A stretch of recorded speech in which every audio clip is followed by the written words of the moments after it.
If you've ever felt like you're just publishing content into a giant void, then this is for you.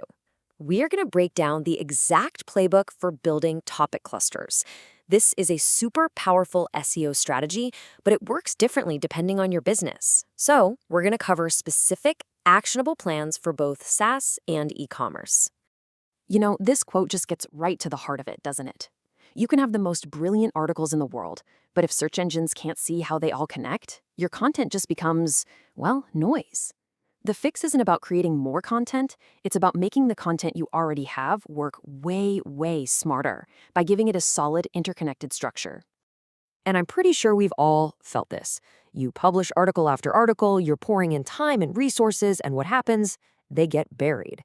Sure, a few might get a trickle of traffic, but they don't really lead anywhere. This content graveyard, it's a classic symptom of that structural problem we just talked about.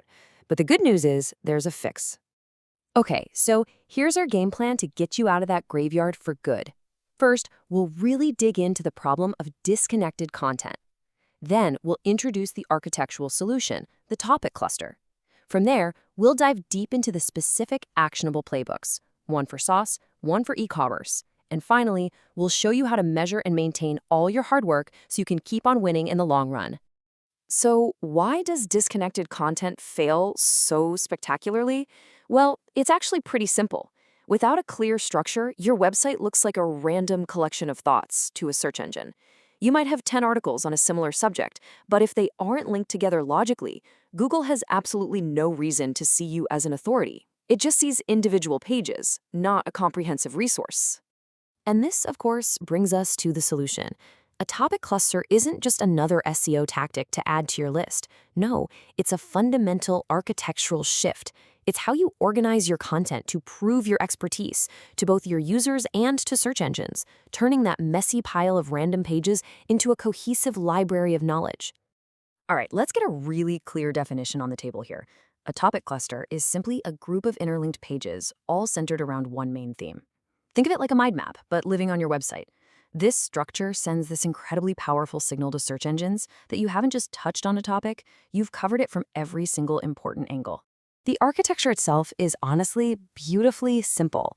It's built from just 3 core components. First up, you've got the pillar page. This is your big, comprehensive, long-form guide on a broad subject. Second, you have your cluster pages, which are the deep dives into all the specific subtopics. And finally, you have the internal links. And this is the magic part, the connective tissue that holds it all together and shows Google how every single piece is related. Now, here's a really crucial point. Please do not confuse a topic cluster with a content cluster. A content cluster is just an inventory. It's asking, hey, do we have a blog post and a webinar about this? It's a checklist. A topic cluster, on the other hand, is an exercise in depth. It asks, have we covered every meaningful question a user has about this subject? See the difference? One builds real authority, the other just checks boxes. All right, let's get into the first playbook. For you SaaS companies out there, topic clusters are all about education-led growth. Your challenge is unique, right? You often have to teach a potential customer about the problem and then about your unique way of solving it before they're even ready to think about buying your product. The SaaS playbook really breaks down into these 4 steps. First, you anchor your clusters to your core product features. Second, and this is so critical, you align every single piece of content to a stage in the buyer's journey, from broad awareness at the top of the funnel to consideration in the middle, all the way to decision-making at the bottom. Third, your internal links have to do more than just pass SEO value. They have to guide users toward a purchase. And finally, you can absolutely win by using proprietary data that nobody else has. So let's see how this works in practice. Let's say we're building a cluster on customer onboarding. The pillar is that big, comprehensive guide. But look at the cluster pages. Best practices. That's targeting top-of-funnel awareness. The competitor comparison, that is squarely middle of funnel for people who are evaluating solutions. And the how to setup guide, that's for the bottom of the funnel, for someone who is ready to buy.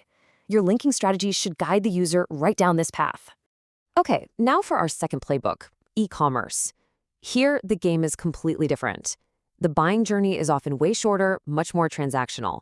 Your clusters shouldn't be built around abstract ideas, but around your actual product categories, with the really clear goal of turning a shopper into a buyer. The e-commerce strategy has 5 key steps. First, a big one. Cluster around your main product categories, not individual products. Second, you have to fill that informational content gap. Answer the questions shoppers have before they're ready to add to cart. Third, you can segment clusters by buyer persona, think beginner versus expert.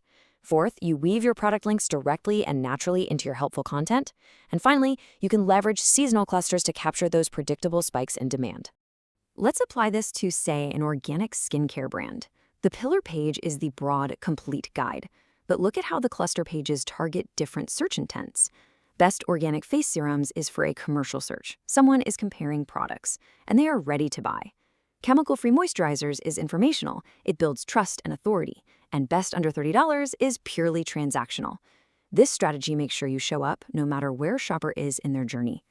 All right, now for the final, and I'd argue most crucial, section.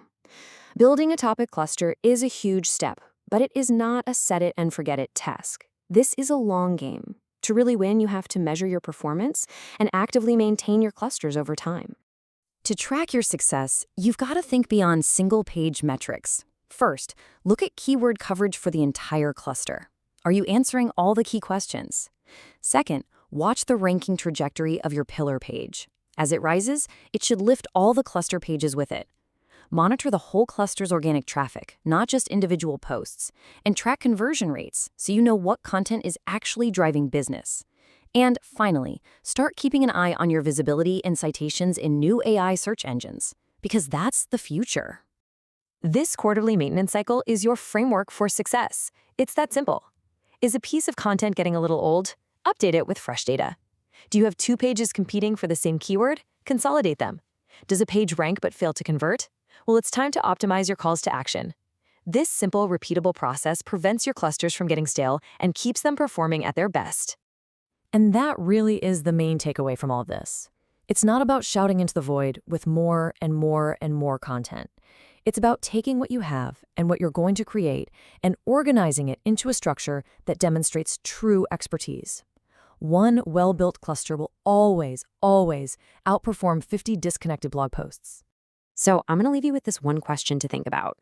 What is the single most important topic that your business needs to be seen as the undisputed authority on? Start there. That's the seed for your first and probably your most powerful topic cluster.